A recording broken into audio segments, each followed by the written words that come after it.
So this is a आप receive कर लो, बाकी हम अपना कॉपी बना देंगे बाद में दे देंगे। चले बॉस रिसीव करके साइन करके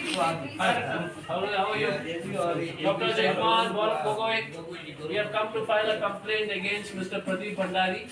सर आगे मत जाइए। Request you under the Model Code of Conduct appropriate section में कार्रवाई कर लीजिए बस। Thank you so much. And we will take the receipt. We will take the receipt on the phone. Thank you. हो गया? Thank you. Thank you Samaresh जी। नहीं आज नहीं, वो एयरपोर्ट जाना है। Hey, come. We want to give you a complaint. वो एक फ्रॉड पोस्टर चल रहा है, वो प्रदीप भंडारी जो बीजेपी का कार्यकर्ता है, उसने हिमाचल में जितना सीट बीजेपी को दिया उसका जो आधा हो गई बीजेपी, जितना सीट हमको दिया था हम दुगना कर दिए।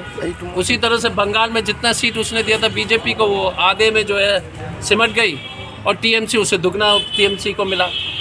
तो ये पैसे जो नाच मेरी बुलबुल पैसा मिलेगा वैसे ही व्यक्ति, ठीक है ना, वो पूरी तरह से पैसे लेकर के जो पोल करता है, ये मॉडल कोड ऑफ कंडक्ट का वायलेशन है। हमने कंप्लेंट किया कि इसके ऊपर कार्रवाई करो under the appropriate section of the election commission act and also IPC. Thank you. Thank you.